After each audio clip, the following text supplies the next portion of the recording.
Assalamualaikum warahmatullahi wabarakatuh. Selamat datang di channel YouTube aku.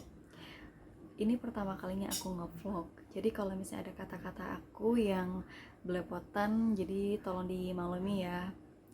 Oke, jadi di video kali ini aku mau cerita pengalaman aku berjerawat. Jadi pertama kalinya itu aku berjerawat itu pas tahun 2005. Waktu aku SMP kelas 1. Itu awalnya aku coba-coba pakai facial wash. Ternyata mungkin nggak cocok ya. Besoknya itu pipi aku tuh beruntusan kayak jerawat kecil gitu. Mungkin penyebabnya bukan hanya itu aja sih. Mungkin bisa jadi karena memang lagi masa pubertas, memang ketidakseimbangannya hormon, atau misalnya dari pola makan aku nggak teratur. Karena memang pola makan aku tuh emang aku tuh suka banget kayak makan coklat sama makan keju gitu kan. Aku tuh emang suka banget ya. Mungkin itu bisa jadi penyebabnya juga gitu kan. Nah, pas waktu SMP itu aku udah coba, pas aku tuh ketemu sama orang itu aku orang-orang banyak yang nanya, itu mukanya kenapa, kok bisa jadi jerawatan kayak gitu. Dan orang-orang juga banyak yang menyarankan aku untuk pakai, ada yang bilang harus pakai masker mentimun, ada yang nyaranin yang pakai masker tomat gitu kan.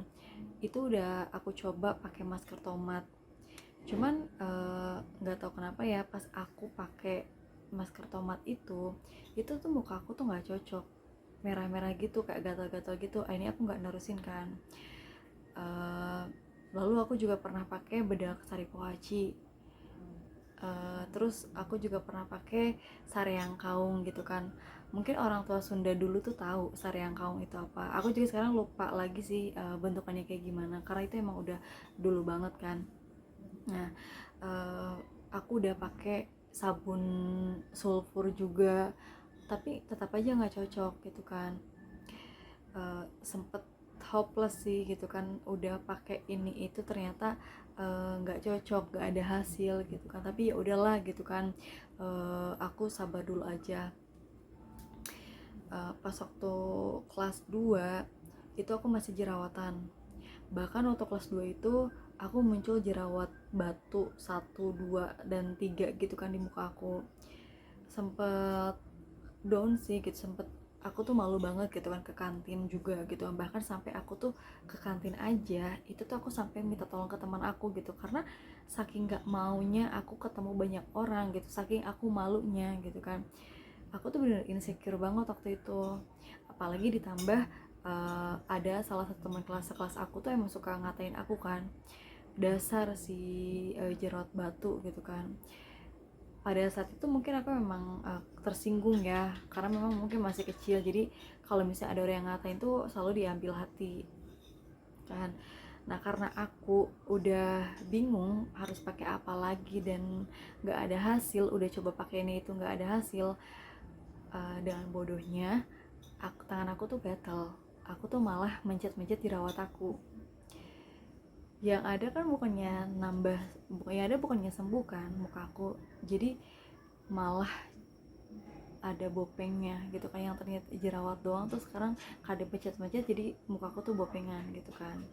Itu kesalahan aku. Nah, aku selama uh, SMP ya udah, aku udah coba pakai itu tetap gak ada hasil kan. Pas aku masuk SMK, muka aku masih jerawatan. Sebenarnya sih aku udah pengen banget ke dokter ya pada saat itu, karena memang aku udah usahain pakai uh, kosmetik dari kosmetik. Dan aku karena aku udah cobain, uh, karena aku udah coba pakai segala cara, dari mulai yang herbal sampai yang pakai kosmetik, belum ada hasil gitu kan.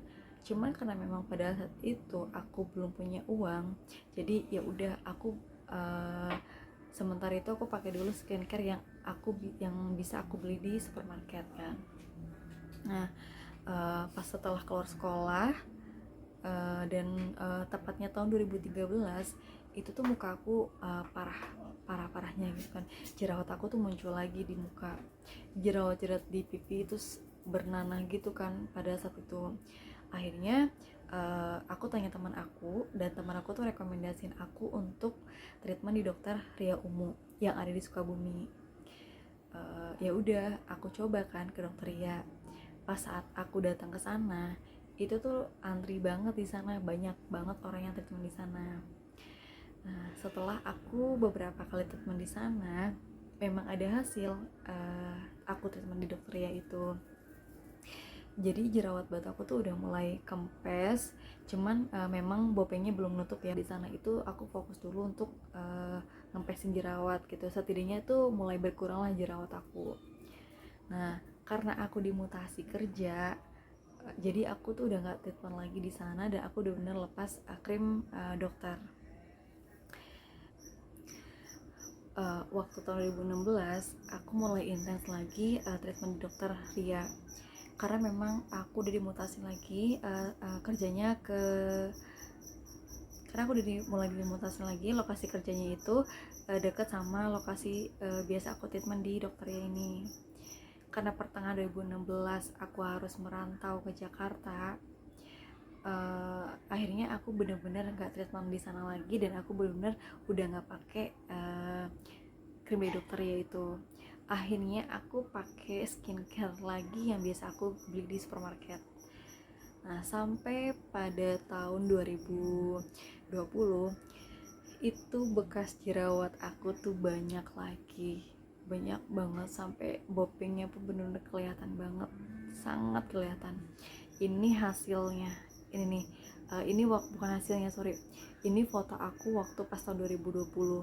Kelihatan banget kan, ini bekas jerawatnya sama bopengnya bener-bener kelihatan banget, ini banyak banget bekas jerawatnya. Nah, setelah aku lihat muka aku udah mulai, bekas jerawatnya udah mulai muncul lagi, akhirnya aku coba cari tahu klinik kecantikan yang harganya terjangkau untuk daerah Jakarta, dan akhirnya aku nemuin, yaitu dokter Farla Klinik. Aku coba datang ke sana, aku coba konsultasiin sama dokternya. Waktu itu pas pertama kalinya datang ke sana, dokternya itu menyarankan aku untuk ngambil treatment mesoscar, karena kan memang aku bopengnya kelihatan banget kan. Jadi dokter menyarankan aku untuk mesoscar. Akhirnya aku ya udah aku ambil treatment mesoscar. Nah, setelah aku 2 kali treatment mesoscar di dokter Farla, setelahnya itu lalu dokternya itu menyarankan aku untuk lanjut ke treatment PRP, dan ini hasil aku 1 kali treatment PRP di dokter Farla. Nah, treatment PRP dokternya itu menyarankan aku untuk ngambil treatment laser CO2. Aku baru 1 atau 2 kali gitu ya treatment laser CO2. Waktu itu aku keburu hamil, ditambah PPKM juga, jadi aku udah nggak nerusin lagi treatment di dokter Farla Klinik sampai saat ini. Nah, jadi ini kondisi muka aku saat ini ya, setelah aku treatment mesoscar, PRP, dan laser CO2. Bopengnya masih ada sih nih, masih kelihatan, bekas jerawatnya juga masih ada, tapi setidaknya aku bersyukur, alhamdulillah muka aku nggak separah dulu lagi gitu kan. Pokoknya buat kalian yang masih berjuang untuk nyamain jerawat, pokoknya kalian tetap semangat ya, kalian harus tetap konsisten, kalian yakin kalau misalnya kalian jerawat kalian itu pasti sembuh, dan kalian juga harus tahu kalian nggak sendirian kok, aku juga masih berjuang nih, muka aku juga masih bopengan ya. Dan yang paling penting itu kalian juga harus jadi orang yang bodo amatan. Kalian jangan pernah dengerin omongan orang yang berkomentar negatif tentang jerawat kalian, karena itu bakalan jadi nanti tuh yang ada bakalan jadi bikin stres juga ke kaliannya, nanti yang ada malah jadi jerawatan lagi ya. Pokoknya jadi kalian harus jadi orang yang bodo amatan, oke? Nah, itu tadi cerita tentang pengalaman aku berjerawat. Terima kasih banget buat kalian yang udah nonton video aku. Untuk kalian yang suka sama video aku, jangan lupa like-nya ya. Dan kalau misalnya ada kritik dan sarannya, bisa ketik di kolom komentar. Dan jangan lupa subscribe-nya ya, untuk agar kalian tahu untuk video aku untuk selanjutnya. Terima kasih.